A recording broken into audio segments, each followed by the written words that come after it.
What's up, everybody? Welcome back into an episode of The Lawyer You Know. Shocking allegations from this weekend. Former NFL quarterback Mark Sanchez was reportedly in the hospital in serious condition. And then later we find out he was actually arrested in this incident. We're going to talk about what the factual allegations are here, what his possible defenses may be, what kind of time he's looking for, and why this type of case gets such a national spotlight on it. And will that affect how the case is litigated and potentially the outcome? Let's get to it.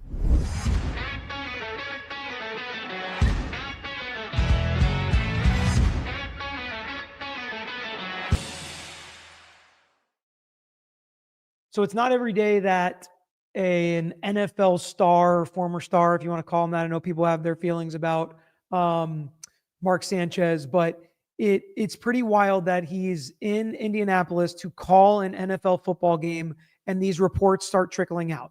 And immediately everybody is really concerned. It's kind of a frightening situation when you hear that he has stab wounds and he's in critical condition in the hospital. There's just so many horrible things happening in today's day and age. It seems like there's just bad report after bad report. And then we start to get into some of the scenarios that people are saying he is actually a person of interest. He is actually potentially the person that may be the aggressor here. And everybody's just waiting, myself included, on what the heck happened. What the heck happened? Why is Mark Sanchez being reported as the aggressor in this situation? He's a big guy, strapping guy, still 38 years old, not an old guy, even though he is retired. And so it was wild just from the jump. And everything that started to trickle out is like, oh, he got in a fight with a DoorDash worker or a truck driver or an Uber driver. There was like all these things coming out. So pretty quickly after, we hear he's been arrested for a few misdemeanors. And those misdemeanors are the criminal charges of battery resulting in an injury, public intoxication, and unlawful entry of a motor vehicle. Okay. So starts to open up a little bit about, what happened or what potentially happened, what the allegations are. And then the probable cause affidavit comes out. And we start to get more of the details in these allegations. So let's take a read with that first here. And it's not the biggest copy, so I'm going to read through it. Azam said it was blurry, and then she refreshed, and everything is fine now. So maybe hit the refresh if I am blurry. I'm going to read this, so if you can't see it, don't worry about it. All right. On October 4th, 2025, at 12:35 a.m., IMPD officers were dispatched to 301 West Washington Street. By the way, anybody saying those aren't the final charges, I know. More charges came later, which we'll talk about that. What the additional charges are and how serious they are. When officers arrived at the Loftmiller's Pub, you guys can correct me if that's not how you pronounce it, if anybody's from Indianapolis here, and eatery located at 301 Washington Street, they came in to contact with a male later identified as Mark Sanchez with several stab wounds to his upper right torso area. A second person was located in the alley west of the location near 50 South Senate Street. The second person, later identified as PT, had a laceration to his left cheek. PT is going to be the victim. They redact the victim's name here. He is an adult, so it's not like he's a minor. A laceration to his right cheek. To his left cheek. That's going to be important when we come later with more charges. EMS responded and transported Sanchez to the hospital in critical condition. They responded to Senate Street and transported PT to Methodist Hospital. An aggravated assault detective was requested to be paged through control by an officer on the scene, and Detective Joshua Staten was paged at 12:54 a.m. He spoke to Officer Anderson and was advised where the injured parties were going and coordinated with other aggravated assault detectives for responses accordingly. Edwards responded to the hospital where Sanchez was. Clayton went to Methodist to check on PT. Edwards responded to the hospital where Sanchez was to get a statement. He asked Mr. Sanchez what happened, and all he could remember was grabbing for a window. Mr. Sanchez said he did not know who did this to him or where it happened. Interesting on a number of levels. Didn't try to lie, didn't try to talk his way out of it, didn't try to blame somebody else or say, somebody did this to me, I didn't do anything wrong, what the heck happened? Didn't say any of that. Could also indicate, is he drunk? Is he high? Is something like that? Is he in shock because he's been stabbed and is in critical condition, right?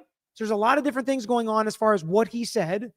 Was he read Miranda? Did they think he was in a custodial interview? What exactly is happening there? So more potentially on that later. So somebody said they saw a photo. I heard this was going around. I did not see a photo. I actually wanted to see it, not for the gore, but again, because it's very important in the facts and circumstances as to how we get the additional charge on top of these misdemeanor charges. All right, page 2 here. Staten responded to the scene and arrived at 1:10 a.m. Upon arrival, Staten was advised that the 2 hotels on either side of the alley where the incident occurred had surveillance video of the event, and thank God for that, right? Always great to have surveillance. The 2 hotels located on either side of the alley where the incident occurred were the Westin Hotel and the Indianapolis Marriott downtown. Staten went to these hotels, tried to get the video, but the quality was poor at the Westin. So then he went to the Marriott. A male sitting in a vehicle parked in the alley just north of the incident location stated he needed to leave. Detective Staten spoke with the male, who was identified as BB, who's just a witness. He stated that he was at the location picking up his kid when he saw a larger male wearing a black shirt and another male that was a truck driver interacting with each other. BB at first thought they were friends and didn't pay much attention to their interaction, as his vehicle was facing northbound and he was only observing through the side mirror. BB then thought it was odd because he thought the 2 men were using their cell phones to record each other. So is there going to be additional evidence on their cell phones? That's interesting. We'll have to see how that gets expounded upon. BB then said the 2 men went to the other side of the truck out of his view. Then he noticed that the truck driver tumbled over the opposite side of the curb and the male in the black shirt standing over him. BB thought that they might have wrestled or something. Then the male in the black shirt, which is Mark Sanchez, ran northbound in the alley and the truck driver stayed with the truck. BB did not see anything further, and he said he did not know what was happening, but assumed it was kind of serious because police started to show up. And then he was released. Staten relayed this information about the 2 parties involved possibly recording each other based on BB's statement, and Detective Sergeant Gray then applied for a warrant and was granted a search warrant to collect Mark Sanchez's phone and clothes from the hospital. The warrant was granted, and he collected the items, signed a chain of custody voucher, and transported them back to the aggravated assault office, where Staten later took custody and placed the items into the property room. Staten then reviewed the video from the Indianapolis Marriott downtown and saw a male believed to be Mark Sanchez jogging northbound in the alley from the direction of Maryland Street. Mr. Sanchez runs towards a large box truck that is backed into the loading docks at the Westin Hotel and goes behind the truck and then reappears, still heading northbound. Mr. Sanchez then heads to West Washington Street and is out of view for a little while. He then reappears, heading southbound, and approaches the delivery truck again and goes behind it before reappearing and approaching the driver's door. It should be noted at this time that PT is an employee for a company that specializes in commercial cooking oil recycling and disposal. And that's important because if he is there for a legal reason, parked and doing what he's supposed to be doing, even if he's parked, in a no parking zone, as they said in Greece, the whole place is a no parking zone, creative face. So even if he's just parked somewhere, maybe he shouldn't be parked there, whatever. He's there doing his job. He's working. And I appreciate that they don't just take the star NFL quarterback's word for it. We're not saying he is guilty of anything, but balance this. We're taking everybody's story and we're watching the video and trying to be objective about this, which I appreciate. Mr. Sanchez approached the driver's side door of the truck. And by the way, now he's explaining what he's seeing on video. The driver's side door of the truck and opened the door and began a conversation with PT. Mr. Sanchez and PT stand by the door, the driver's side door, for a few minutes, and then PT walks over towards the security office doors of the Marriott. At this time, PT is out of view of the camera, and Mr. Sanchez is seen standing near the front truck. Moments later, PT reappears and walks towards the passenger side of the truck, and Mr. Sanchez follows him. Then PT is seen walking back to the driver's side, and Mr. Sanchez is right behind him.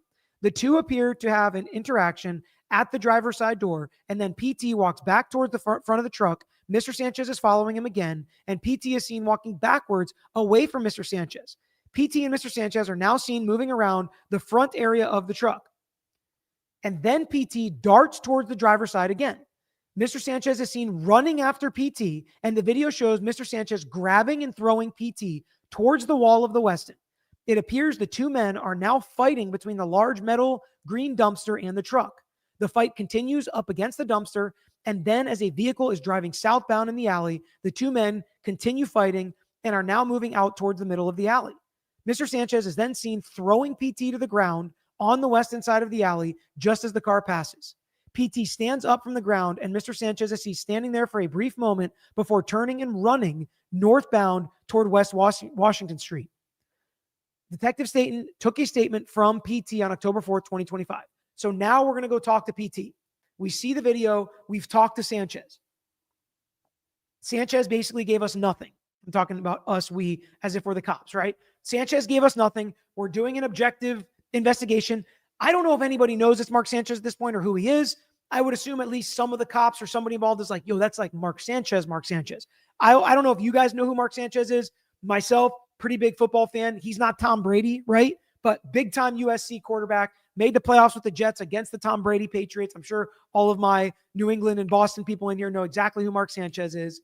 So Mark Sanchez is kind of a big deal. Like people would know I would know Mark Sanchez if I saw him. He looks kind of like a normal guy, but big and has a very specific kind of look to him to where you would probably know who Mark Sanchez is. If you know who that is. Somebody just posted something I want to star. Kelsey, see if you can find the comment that he's suing Fox and Mark Sanchez. We'll talk a little bit about that aspect of it as well. All right, let's keep reading this. So what does PT have to say? Because we have the video, which if you're the cops and you watch it, it's like Sanchez definitely looks like the aggressor, but we also know he's in the hospital with stab wounds. Did PT go overboard? Did he use more force than is necessary? I don't know. Let's talk to PT and see what he has to say. What was going on in his mind?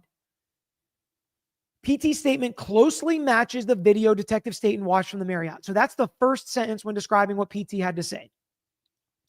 That it closely matches the video. That's obviously important. If you can corroborate somebody's statement, that makes your job as a cop a lot easier with objective evidence. PT said Sanchez opened the driver's side door and PT exited the truck.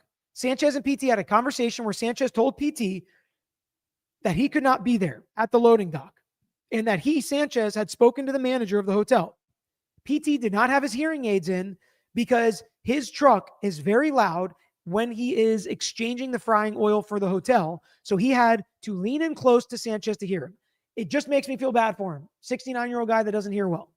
That makes me feel bad. And is he going to end up being a vulnerable victim of a certain age with a hearing issue? You know, is he legally deaf or anything like that that could get him into somebody that's a vulnerable victim, which could enhance the penalties in a lot of scenarios? Yeah, very weird that Mark Sanchez would care if a guy's parked in the wrong spot at a hotel. Like, I don't understand that. I don't understand why he would. Like, if you saw some truck parked, maybe if you were trying to move your car or something, but if you're just walking by, it's very weird to like get involved there. But all right, let's keep reading. When PT leaned in, he stated that Mr. Sanchez smelled of alcohol and his speech was slurred. So this is a scenario where he is now telling law enforcement he's drunk, which then, how can we corroborate that if we're law enforcement? Well, we went to the hospital and saw a guy in critical condition and he couldn't tell us how he got here. And if he couldn't tell us how he got here, maybe it's because he was drunk, right? And you're starting to put that together. Doesn't guarantee it, but stuff is starting to add up. And by the way, hospital dealing with these injuries, my guess is they're going to get his blood and see what his blood alcohol content was, especially because they have public intoxication as one of their charges. So I would assume they have that. PT described Mr. Sanchez, whom he did not recognize, that's fair, was well-dressed and groomed, so PT assumed he could be the manager of the hotel.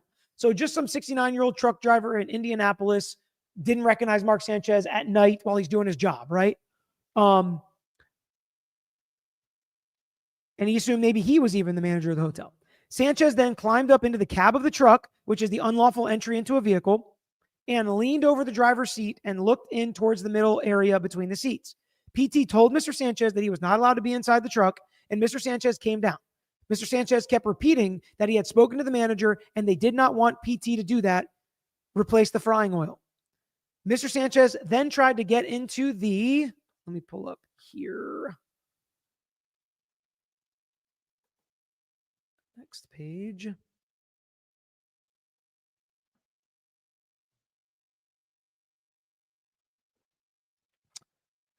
Truck, and PT stated again he could not let him in the truck. PT said that he knew at this time that he had a problem. So at this point, you've got Sanchez, who's a big guy, strapping guy, like I said, 38 years old. If I'm a 69-year-old guy with hearing problems trying to do my job, I'm starting to get a little afraid. He's climbing in the truck. He keeps yelling at me to move. He's clearly drunk. So we're starting to get into his subjective thinking here. Like, I'm nervous. And would a reasonable person in PT's position right now be nervous? You guys let me know. Would you be nervous if you're juror trying to figure out, is it reasonable that he's starting to get nervous here? PT tried to get his cell phone from the truck, and Mr. Sanchez blocked him from trying to call his manager. PT then walked around the front of the truck. Mr. Sanchez followed him, but stood near the front of the truck. PT is seen walking westbound off camera to the opposite loading deck area of the Indianapolis Marriott downtown. PT stated that he knew that the entry point was the security office for the Marriott, so he was attempting to flag down one of the security officers to help him with Mr. Sanchez. All completely reasonable at this point. PT then walked towards the passenger side of the truck, and Mr. Sanchez walked with him. PT attempted to get into the passenger side of the truck, but was blocked by Mr. Sanchez. Okay, now starting to get nervous, right? You're starting to get nervous. This guy is not letting you get back in your truck, not letting you get to your phone. You're trying to flag down security. He's trying to take non-physical measures to get out of here, okay? Where was I? PT walked around the driver's side and again attempted to get his cell phone from inside the truck, but Mr. Sanchez shoved PT back. Now it's getting physical. PT realized things had escalated and he was now in physical danger. So he reached into his pocket. Thank God he had this stuff on him, right? Or who knows what would happen, allegedly. Grabbed his pepper spray and sprayed Mr. Sanchez in the face. PT said the pepper spray appeared to have an effect on Sanchez for a moment, but Sanchez wiped his face and again advanced towards PT. PT thought, this guy is trying to kill me. The officer's putting this in here because, and recently, unfortunately, there's another story with a football player, the LSU wide receiver, that maybe I'll look into if you guys are interested in, where sometimes cops tell you what to write down to use the magic words. I'm not saying that's what happened here, but this guy is trying to kill me is pretty much magic words for self-defense. If you are going to use deadly force, if you're going to use deadly force against Mark Sanchez to protect yourself, you have to be in fear for your life. So the cops put in quotes, this guy is trying to kill me, is what he thought about Mark Sanchez. So what did he do? He pulled his knife. And here's the thing about what PT did. Tried to get his phone, tried to flag down a security officer, tried to get his phone again, used pepper spray, which is non-lethal. And then when it didn't stop, he used potentially lethal methods. I would say using your knife the way he did is lethal methods. So he did rise to that level as far as getting to full self-defense. So he pulled his knife, and when Mr. Sanchez came at him, PT went at Mr. Sanchez and struck him 2 or 3 times with the knife. PT said he found himself flying back into the dumpster and falling onto the pallets on the ground. While he was on the ground, PT was not aware of what Mr. Sanchez was physically doing to him, whether he was punching him or otherwise striking him. So at this point, he's like blacking out. Like, I don't even know what's happening. But based on the injuries to his cheek and things like that, potentially he was getting punched in the face or otherwise. While PT was on the ground, he could only see the feet of Mr. Sanchez coming at him, making PT realize that he was in life or death situation. Again, cops putting the magic words in, life or death situation. Somehow PT made it to his feet, and when Mr. Sanchez came at PT, he stabbed Mr. Sanchez one last time. The next thing PT knew was Mr. Sanchez looked at him with a look of shock. He slowly turned around, and Sanchez took off northbound in the alley. Officer Mark Mears, an evidence technician, processed the scene, taking photos and collecting evidence, which was taken to the property room. A search warrant was applied for the box truck by Detective Gray and granted under cause number whatever for the collection of the knife that was located on the driver's seat. Mark Sanchez was placed under arrest for battery, unlawful entry to a motor vehicle, and public intoxication. Now, those charges would later get upgraded, which we are going to talk about that in a second. But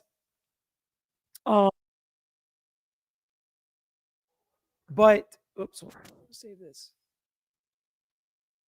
But right now, we're looking at evidence, subjective witness testimony evidence that it's corroborated by multiple things. And when we talk about self-defense, this very easily could have been flipped.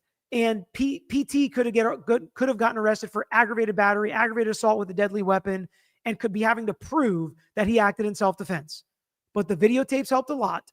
And the fact that Mark Sanchez couldn't even tell the officers what happened, that oftentimes is how this goes. Now, both of them should have had lawyers. Both of them should have had lawyers helping them prepare their statement and tell their statement if they were going to give a statement, because this really could have gone either way. But thank God for the video evidence. And what you do after, we talked about this with Nikolai Mew, and a lot of other cases, if you're going to claim self-defense, what you do immediately after the actions taken goes such a long way with law enforcement and with juries. And what did PT do? He didn't get rid of the knife. He didn't try to lie to change his story. He didn't flee. He didn't do all this stuff, right? The knife was right there. He talked to law enforcement. He tried to flag down security. He did all the things that you would think somebody would do if it was actually self-defense, right?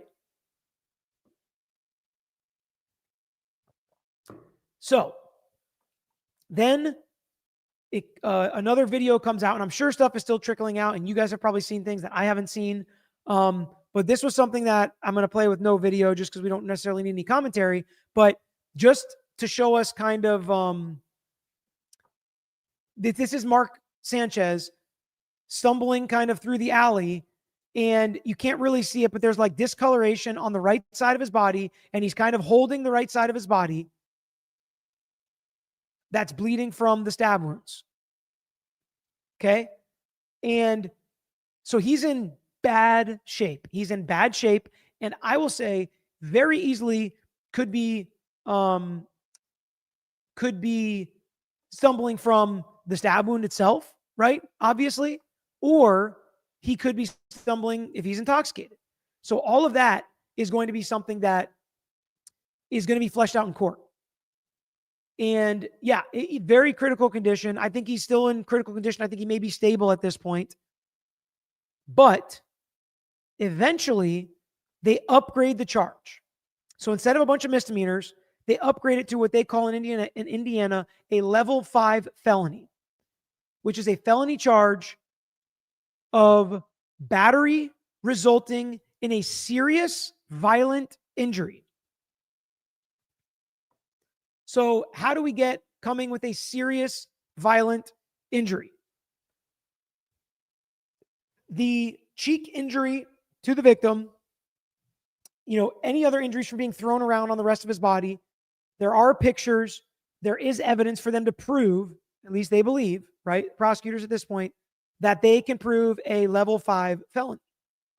And a level 5 felony is usually in Indiana a punishment of 1 to 6 years in prison and fines, et cetera, et cetera.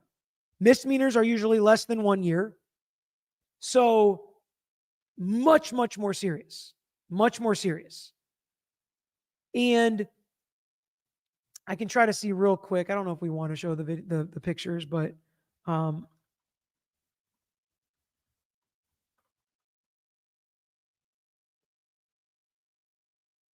okay, so yeah, I see the picture. We don't need to show it on here, but very obviously, this is something I can tell you as a lawyer. If I had this picture of this guy, which if you just Google it, you can see it, the truck driver, he definitely looks older. He definitely looks smaller than Mark Sanchez. And the cut across his cheek is not like a slice when you cut yourself shaving. Okay. A very serious gash across his cheek, blood elsewhere, and he's in a neck brace while at the hospital. So I will tell you, as a lawyer who proves this stuff on the civil side, and I've proved serious injury on the criminal side, this, in my opinion, would amount to something that you'd be able to prove was a very serious injury. Okay? A very serious injury to this victim. I think that the prosecution using this picture would have a good chance to prove that. So they're starting to get to the elements of this crime. We're also in a second going to listen to a press conference with the state attorney and law enforcement investigating this case. But first, I just want to show you Mark Sanchez here has, I can assume, hired a good private lawyer. He has the funds to do so. and they have already filed a request to waive an initial hearing and set a pretrial conference. The defendant's he's already out on bond. It's like $300 or something because, again, it was a couple misdemeanors, no big deal. I don't know if he had to post another bond once the felony was added. But the defendant has been advised of the following rights: the right to assistance of counsel and the right to have assistance at public defense if indigent, which he's not, the right to a public and speedy trial, the right to a trial by jury,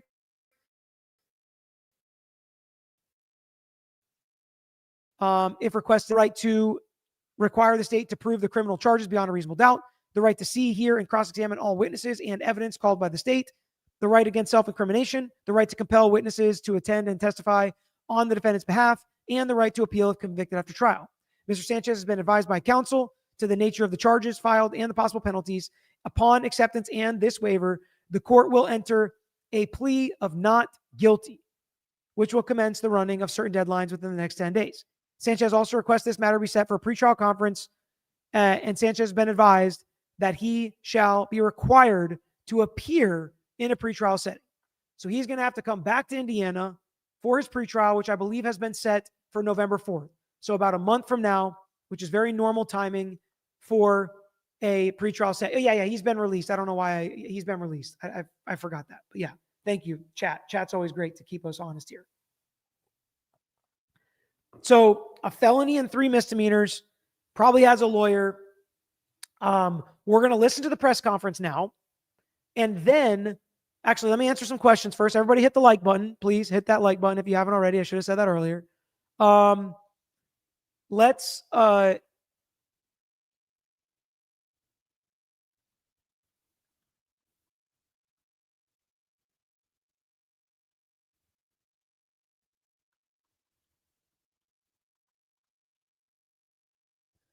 all right, so I'm going to answer a few questions here, and then we're going to listen to the press conference. Maria said, please put your DNA on that like button. Also, this is the best YouTube channel and lawyer to subscribe to. Thank you, Peter, for covering this. Thank you, Maria. And yes, please, everybody, hit that like button. Dang it, I just accidentally unstarred the Is He Suing Fox? Tyler said, I really thought when the story broke, it was a random attack on a retired QB player, but I wasn't expecting this. Thanks for covering. Yeah, I was too. I think that's what most people were thinking is, holy cow, what happened to Mark Sanchez? I feel so bad for Mark Sanchez. What's the difference misdemeanor versus level 5? So the difference is in punishments, right? So the punishment is more severe for level 5 and then a level 5 felony, then a misdemeanor. But if you're asking how we got to a level 5, like there was already a battery. Why now are we a felony instead of a misdemeanor when we already had the battery? It's the serious bodily injury element. So you can have a misdemeanor battery and, punch somebody in the face, or like we saw, scrapes on the knuckles, or like things that are not so serious. But when you have these types of injuries, it can upgrade it to a felony. Also, if it's a vulnerable victim, that can also upgrade it to a felony. Peter, would police check for drugs and alcohol on Sanchez? They would probably check his person, I would assume, incident to arrest, if they're able to, if he's in critical condition. Sometimes there are issues with that. But I think they're also going to check his blood because he's at the hospital. They'll do a warrant for his blood, and they'll see everything that was in his blood. Wonder how many head injuries Sanchez has had. So I saw some people talking CTE. I am not an expert on that at all. I don't know. Sure, I guess it could come into it. We'll see if that plays a part in his defense. And he says, Judge, that is a reason why if I take a plea deal, I should get some kind of lesser sentence. Mary C., thank you so much for gifting 5 Lawyer memberships. That's awesome of you. I really, really appreciate it. So when we're looking at the crimes charged, Mark Sanchez can plead guilty and work out some kind of deal. To my knowledge, he doesn't have a past or a prior history, so potentially he could get no jail time and some kind of slap on the wrist. But, being a convicted felon is not a good thing for anybody. He could fight it. And his obvious defense would be, it was self-defense for me against him. He was mouthing off to me. He sprayed pepper spray for no reason. I thought he was going to keep spraying pepper spray. So I threw him. I was trying to get away from him, and then he stabbed me. Not sure that's what the video is going to show, but that could be his defense potentially. Or he could just defend it on a you can't prove it type of deal, right? From my perspective, in these kinds of cases with these kind of defendants, it's going to be working out some kind of plea deal. Maybe you plead to the 3 misdemeanors and they drop the felony. I don't know. But that's been That would probably be my guess if I had to make a guess right now. But let's take a listen as to how seriously they're going to pursue this. Are they going to make an example out of him? Is this going to be a scenario where they're going to want to make sure like justice is the same for everybody type of deal? So we're going to watch this press conference here now, speaking about the Mark Sanchez situation. Chief of the Indianapolis. Morning, everyone ready? Well, thank you for being here. I am Chris Bailey, the Chief of the Indianapolis Metropolitan Police Department. Here with me today is Marion County Prosecutor Ryan Mears. Prosecutor Mears will provide a rundown of the facts as we know them at this time. And then after that, I'll come back up for some additional comments, and then we can answer some questions. Prosecutor? Thank you, Chief. Once again, my name is Ryan Mears. I'm the Marion County Prosecutor here in Indianapolis, Indiana. And for those of you who are... So he is the head guy at the office, the head prosecutor. How the criminal justice system works here in Indianapolis. On Saturday, we were presented and submitted a probable cause affidavit from IMPD that kind of contained an initial outline of the allegations that occurred early Friday night, late Friday night, early Saturday morning involving the defendant, Mark Sanchez. An initial probable cause affidavit was filed, and we made a preliminary charging determination based on that information. As is always the case, Chief and his team continued to work on this matter, continued to track down additional details for us, and really supplemented that probable cause affidavit. I cannot say enough good things about the work that took place at IMPD. There was a ton of information to sift through and gather. They did an excellent job of acquiring that information. And as a consequence of that effort, we received an amended or an additional probable cause affidavit this morning. Again, this is something that happens in virtually every case here in Marion County. And with that additional information, we have added more serious charges against Mr. Sanchez. At this point in time, we have filed a felony charge, a level 5 felony of battery involving serious bodily injury, which contains a penalty of 1 to 6 years. One of the things that I want to stress to everybody is that we are still in the early stages of this investigation. And that's important, right? Because they're going to go through phones. They're going to look for more security cameras. They're going to look for witnesses that are on the security cameras. They're going to get his blood draw to see what's in his blood. So there's so many things still to do in this investigation, but they feel like with what they have, they can prove the charges that they've filed so far. Those charges can be upgraded, downgraded, changed, subtracted, added to. So many things can still happen. And if he's got a really good private lawyer, that defense lawyer can affect what charges stick and what charges actually go forward on. What charges they go forward on. So that's all still really important and yet to happen. Maria, thank you so much for gifting 5 more lawyer memberships, and I love the wolf hat. I'm wearing mine right now as well in this video that you have in your profile picture. Chief and his team have a number of search warrants that are still outstanding. They're still tracking down additional information. This is by no means the end of this investigation. This by no means means that these are going to be the final charges that we move forward with. We could not have done this case and be in a position to make today's charging decision without the hard work of IMPD and people in the community who came forward with information and pointed us in the right direction. And we've gathered a ton of information. One of the challenges you have in a case like this is the fact that you are dealing with individuals who are receiving medical care. And that's obviously the most important thing, that individuals are treated appropriately. But once we were provided with additional information about the victim's current medical condition, it became clear to us that additional charges needed to be filed. There's a supporting probable cause affidavit, which was filed with the court today, which outlines the additional information which we have received thanks to the effort of IMPD. And that's why we were able to file the charges. A couple of things just about this incident. Certainly the thing that stands out to us is this was a situation that did not need to occur. You have the allegations involve a 38-year-old man becoming involved in an altercation with a 69-year-old man who sustained significant and very severe injuries as a result of that altercation. The probable cause outlines kind of the initial nature of that dispute. We are literally talking about people fighting over a parking space or a dispute about where. So then, like, did he want the parking space? I don't get it. Where people are parking, and it resulted in some. Yeah, he made it seem like it was about like Sanchez wanting the parking space. It's very weird, very strange how we got here. Someone receiving just incredibly significant injuries. Where this incident took place was an area of the city which was very well covered by surveillance footage. There are multiple angles of surveillance footage which capture the events that occurred. And in addition, we had a number of multiple angles of camera footage. Multiple angles. And my guess is they're not done searching for camera footage. Witnesses who came forward with provided information about what took place. For us, though, we need additional information, and the Chief's team is working on that. And once we receive that additional information, additional charges might be appropriate to file. In a case like this, one of the things So he leaves it open that even more charges could be filed. If I'm Sanchez's lawyers, I don't like the sound of that. So I want to cooperate as much as I can. Get the video, look at the video, see how bad it is. If it is that bad, you start working. What deal can we make?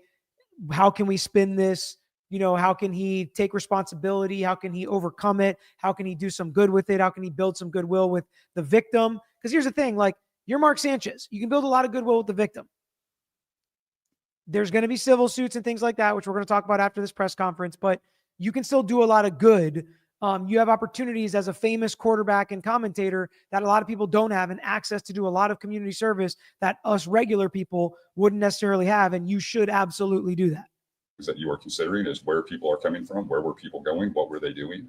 And then once individuals receive medical care, we're obviously very interested in what those medical records look like, because they can a lot of times give us greater insight into what was going on that day and potentially provide some information into an individual's state of mind.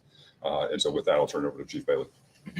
Thank you, Prosecutor. First and foremost, I want to say that my thoughts and prayers are with the victim in this case and his family as he is on the road to recovery. I also want to just express just how proud I am of the officers and detectives of this police department who those early morning hours of Saturday rushed in to provide medical care and find out what was going on, and then spent the next really 2 full days putting this case together to present to our partners at the Marion County Prosecutor's Office. All of them, including deputy prosecutors, including the prosecutor himself, worked all weekend nonstop to bring those initial charges. And as he said, we continue to work on this case to find additional information, additional evidence, and additional witnesses to make this case stronger. The professionalism that we saw from our teams is what makes this department one of the best in the city, one of the best in the country. And their commitment to our community and keeping downtown and every neighborhood in our city safe was evident. Downtown Indianapolis remains a safe and welcoming environment for the people that live here and the people that visit here. It remains one of our safest neighborhoods. To date, violent crime is down 5% in downtown. Property crime is down 11%. Overall crime is down 10%. And across our city, violent crime is down 21%. That is because of the hard work of all of our partners in the criminal justice system, including Prosecutor Mears and the work of our detectives, the work that we see from our Office of Public Health and Safety, and the work of our boots on the ground community-based organizations who every day are doing their part to make our cities safe. But I want to be clear about this. I don't care who you are. I don't care what you do for a living. I don't care where you live. If you come into our city, commit violence, we will use all the tools at our disposal to hold you accountable. As we move forward, IMPD will continue to maintain our strong, visible presence in downtown on those high visibility, high traffic weekends at major events to make sure that our community is safe. And I continue to urge our community to respect one another. As the prosecutor said, this did not need to happen. It just did not. We need to recognize our differences, respect those differences, and deal with our conflict without resorting to violence, because it's just not worth it. I appreciate the cooperation of our community and the downtown residents and businesses who continue to support their police department, each other, and work with us to solve our problems. Thank you, and now we will take some questions. Hi, Mayor's prosecutors. Are there any laws and books that state that charges will be up based on any victim's age, especially if this person's elderly? So traditionally, that's more of a statutory aggravator as it relates to sentencing. And so one of the things that the court can consider when they're trying to impose a sentence, as I mentioned, this is a level 5 felony, 1 to 6 years. One of the statutory aggravators is the age of the victim. And certainly that is something that the judge can consider when they're imposing a sentence. Did investigators take a BAC level from Sanchez? Well, anytime anyone's admitted to the hospital, there's a number of things that are conducted as just kind of a matter of routine and a matter of procedure. And I think as you work through the process, certainly their health records are protected. We have to go through that process of making sure that any information that we receive is obtained through the proper channels. And I know Chief Seam's working on that. Do we know if investigators have had a chance to talk to any of Sanchez's associates to piece together what his Friday night was like before this happened? I can't answer exactly what step in the process the investigators are at, but as the prosecutor mentioned, just because charges are filed doesn't mean the case or the investigation stops. So the investigators will be looking into all those things, and I think the medical records are going to be extremely important for both individuals to help the prosecutor make an important or a charging decision to see if there's some other way to another charge needs to be added, but also to see if there was some sort of altered state of mind of the individuals involved in this incident. Does the felony mean his bond has now changed? So we'll look. So as you know, we're currently assigned to a misdemeanor level 6 court with the additional charges. This case will be transferred to a major felony court, And then it would be up to that major felony court to make the determination as to whether or not a bond should be imposed regarding the new charges. Again, these new charges are supported by an amended probable cause affidavit, which goes into way more detail about what took place on that night and also more clearly outlines the nature and extent of the victim's injuries in this case. How does the state's self-defense law play into this and the allegations? Well, certainly Indiana has some of the most robust self-defense laws in the nation, and that's always going to be part of the equation when you evaluate cases like this and trying to determine exactly what took place. And it will certainly be at the center of this particular trial as well when we have conversations about were people acting reasonably or not. And in Indiana, you have no duty to retreat. So those are all things that you need to consider in terms of when you make that initial charging. They obviously considered that with the victim's actions and with Mark Sanchez's actions. But do we know the whole story? Is there more we don't know? Is there something the camera doesn't show? Mark Sanchez is presumed innocent. His attorneys are going to have the opportunity to present a self-defense claim if they believe one exists here, right? A lot of that can happen still because we don't know all the details. We just know one side of the story. We know what the police probable cause affidavit says. Is there going to be changes in the victim's story? Does it actually line up with what the video camera shows or does it not? So many still open questions. We have to remember that as we go. Decision. Those facts have been evaluated, and certainly the self-defense law is going to be an issue that will be raised at trial. Last question. You tweeted yesterday for the first time in 3 years, criticizing the governor for his quick take, the political game. What's your reaction to that? Well, for me, the most important thing is that we get information out there that is accurate. And anytime people jump to conclusions and don't rely on facts, that's obviously disappointing. For us, though, we have conversations about what's taking place in Marion County. When those types of things are said, it's not really an attack on me. It's an attack on 420 people who work in the prosecutor's office who are dedicated to their job. And we've won 31 out of our last 34 murder trials. We've won the last 10 murder trials in a row. And if the governor has conversations about what's going on in Marion County, not only can he look to those stats, but he has an open invitation to come to the prosecutor's office and not only meet with me, but the people who are in the courtroom every single day fighting. Always a good political battle between the governor and the district attorney for those convictions. We don't get those records and we don't get those results without Chief Bailey's help, without the community's help. And so if the governor thinks that he can add to that conversation, if he says, hey, there's additional things that can be done to help, we always want to have that conversation. Where I think my frustration sometimes comes from is everybody's quick to blame and point fingers. We need substantive responses that actually address the challenges that we're facing and give everybody the tools and resources that they need to be successful. I feel very comfortable with where we are in terms of our murder conviction rate, but we can't do that without Chief Bailey. We can't do that without the community. And if the governor thinks he can assist, he's got an open invitation to come. Thank you all. We appreciate your time. Thank you. For both Ryan and Chris, considering Indiana is a constitutional carry state, and as you pointed out, self-defense statute is very broad, how lucky are we that somebody's not dead of a gunshot wound? Well, I'll go ahead. I mean, that's I mean, we've seen over the last several years the number of cases that have to be screened from the prosecutor's office and look through the lens of self-defense, I think, go up. And that's because a lot more people are armed and protecting, which is the right that they have. But when conflicts, which I've said repeatedly, continue to drive violence in our community, simple conflicts over things like parking spots, and the list goes on that we've seen over the last several years of these tragic cases that turn violent because someone has a weapon of any sort. But we're lucky that no one's dead right now as a result of this incident that involved a knife. But certainly more people have guns, and we have to be mindful of that as we start and deal with conflict in our community.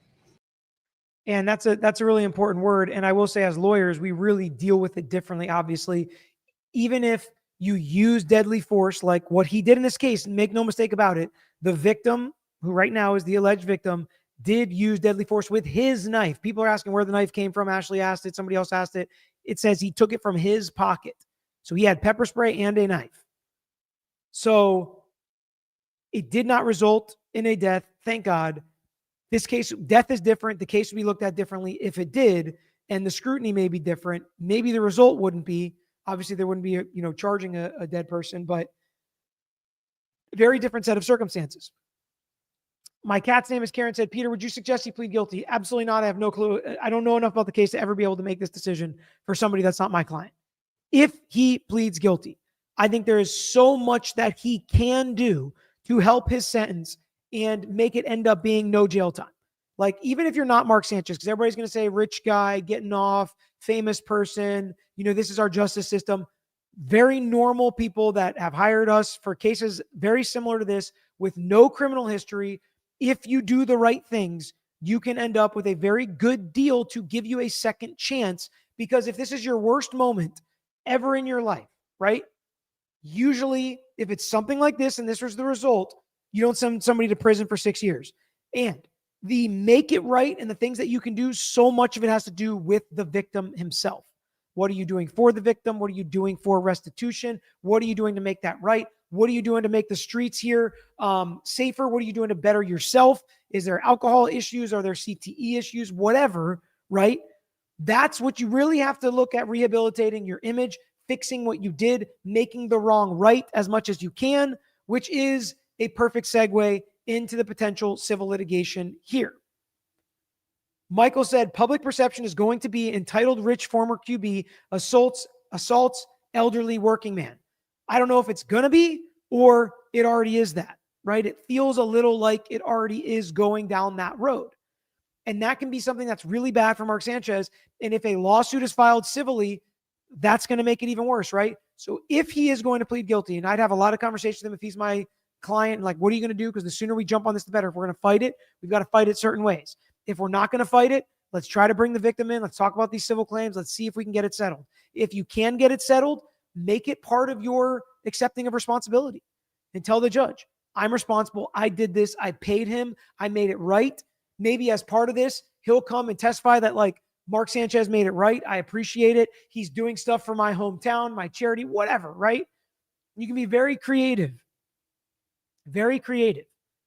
on how to get this done and do the right thing if he is admitting to doing this and he says he did it. I don't know that he did, but if that's the road, there's a lot of things that you can actually do.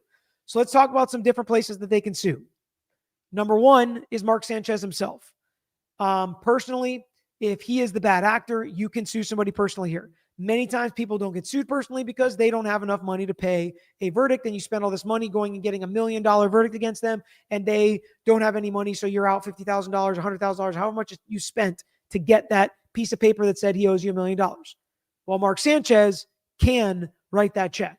And so I would be shocked if there are not already some civil claims or very soon after civil lawsuits being filed against Mark Sanchez for the bodily injuries that he allegedly caused.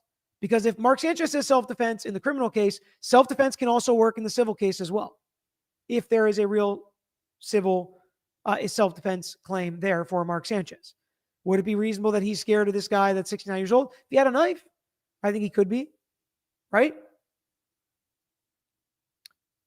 Number two, I saw people asking, can he sue Fox? And that's an interesting legal question. From my answer has to be, it depends. I don't see it like off the top of my head. Is he doing something in furtherance for Fox? Is he on the clock the whole weekend? Did he come from a Fox party where they were drinking? Like, you have to have like a nexus connecting this to Fox somehow, some way. Just because he was going to go commentate the game on Fox the next day, to me, so people are saying he actually has sued Mark and Fox. So I'd like to see the civil lawsuit as to how he's connecting Fox as being vicariously liable. So that would be interesting to me. Then John and a couple other people said, is there a potential Dram Shop Act violation?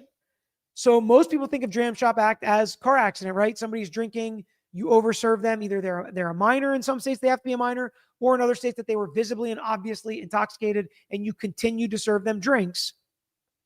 But it's not just going out and driving a car and causing an accident. It can also be a fight like this, John. So that's a very astute question of yours. And so theoretically, there's a potential Dram Shop case here, but there's a lot of nuance and there's a lot of details and hoops you have to jump through. Did they overserve him? Was he obviously visibly intoxicated? Who's going to be able to testify to that? What did they serve him once they knew? It could be, he's a famous person. We don't stop serving famous people. We give them whatever they want, free drinks, whatever. But there's a lot of elements that have to be proven in order to get to that Dram Shop potential case, but it's not out of the question because I don't think Indiana has that bar to where it has to be a minor. Maybe it was the statement made by Fox making it seem like Mark was the victim. So a misunderstood statement that says Mark was the victim, not necessarily calling the victim the perpetrator and naming him and things like that, is more difficult than if they said like PT was and it's funny, I think his initials are PT. Now I'm getting confused because my initials are PT. But it's like PT is the bad guy. Here's a picture. This is the guy we need to get. He needs to go to prison. That would obviously be different than, just saying that Mark Sanchez is the victim or even assuming that Mark Sanchez is the victim. Mo said, LOL, Peter, it might just be me, but now it's so HD that you almost look 3D when you stretched your hand out. LOL. Yeah, the internet's doing weird things here tonight. I don't know why. Yes, he was in town for the Fox Sports game. So Fox brought him here, I guess. Potentially, I guess. I could see some avenues there. I could see some avenues connecting Fox there, but they have to connect Fox in order to get it done. I'd like to see the contract and when he has to arrive and what he has to do. And is he on the clock and then off the clock? Is it a work trip? I would argue, yes, it is a work trip. I like that. I think that's creative legal analysis. Peter, can you cover the Kyron Lacey accident report? So this is the LSU wide receiver I mentioned before. So much going on in this case. I might want to talk to his lawyer because his lawyer's going out there doing some shows now. I might want to talk to his lawyer because I don't want to get anything wrong there. So much has been reported has been wrong. Police reports have been wrong. I saw the body cam footage, which doesn't seem to match the police report at all. I saw the video, which makes no sense to me. He had a lawyer who seems like a really good lawyer having conversations with your client. So if you feel that way, good night. How does it end the way it does? And for people that don't know, Kyron Lacey, potential NFL draft pick, LSU star wide receiver. If you know who Jamar Chase is and Justin Jefferson is and Brian Thomas Jr., like star LSU wide receivers just crush it in the NFL. He was supposed to be the next one. He gets arrested on suspicion of causing this deadly accident. And then it comes out that he was way far away when the accident happened. And the cop basically coached a witness into saying he was the bad guy in all of this. And he ended his own life over it. So sad. Brutally sad. Horribly sad. I hate it. If you guys are interested, I will look into it. I really haven't had a ton of questions about it. There's been some connected with obviously talking about Mark Sanchez, but a lot more Mark Sanchez questions recently. But I'd like to get his lawyer on to potentially talk about it because he is going out there trying to raise awareness. And man, I remember when I heard it happened to him, it was just brutally sad, man. Soul crushing that people can get so down and feel so hopeless with something like this. And I get it. I was talking to some other lawyer buddies about it. And he's like, when you have everything ahead of you and you think you're going to be a first round draft pick and an NFL star, and then now you feel like it's all going to be taken away. And I've had clients who feel like they've had everything taken away. And I've had these conversations with them. And when we have a good case, I'm like, trust me, man, we got this. We're going to fight. I'm going to give it everything I have. It's very, very brutal to think about. So we'll see if we break that down. Let me know in the chat or in the comment section if you're interested in that case. Make sure you guys all hit that like button if you haven't already. And if you want more continuing coverage on the Mark Sanchez case, we can do that. If it was a one and done, just talk about the allegations. That's cool too. You guys drive the content. What you want to hear, what you want to talk about, that's what we're going to talk about on this channel. Brian Walsh, by the way, anybody following that case is going to get continued. My dad and I just broke into it on the podcast today. We were looking forward to following that trial, doing weekly updates. Seems like that one's going to go away now, at least for a little bit, as well as he has competency issues. And it's continued indefinitely. But make sure you hit the like button on this video. Make sure you're following me on Twitter at LawyerYouKnow, Instagram at Tragos Law, so we can interact, keep in touch. I love to answer my DMs and interact with you guys as absolutely much as possible. That's my favorite part about the show is answering the questions, reading the comments. I appreciate you guys more than I can say on these videos and in these streams and on these podcasts. You are the best. You are the reason I keep doing this. I want to do it because I like hanging out with you guys and talking about these cases with you. It's like when I used to just feel like I want to talk about my buddies with this. Now I'm like, when something like this happens, I'm like, I want to come talk with my buddies on this. There's just a lot more of you guys and we get to hang out all together here, which is always fun. Collab with Pablo Torre. I don't know that he'd want to collab with me. I think he's pretty big time, right? I remember watching him on Around the Horn, I think, when I was a kid. So, but is he looking into Kyron Lacey or Mark Sanchez? I don't know. Peter, thanks. This was different tonight. Yeah, it was a little bit different, kind of just like an overview of something new happening. I got a bunch of questions about it. People ask me. I love sports, huge sports fan. So whenever this crossover happens, it's like my world's colliding. I wish it would happen less, frankly, because I hate when this happens to people. But I appreciate you guys so much for joining me. Till next time, I am out of here. Thanks for watching another episode of The Lawyer You Know. If you enjoyed the episode, please hit the thumbs up and share with your friends who may be interested here on YouTube. And don't forget to subscribe. You can also follow us on Instagram, X, Facebook, and TikTok. And don't forget to check out the Lawyer You Know podcast featuring new episodes every week. And if you have a case that you want to personally talk to us about in your life, if it's a personal injury case, wrongful death, catastrophic injury, car accident, truck accident, or slip and fall case, please email us at lawyeryouknow@gmail.com. And of course, all these links I just mentioned are included in the description below on this episode and every episode. So until next time, this is Peter Tragos, The Lawyer You Know.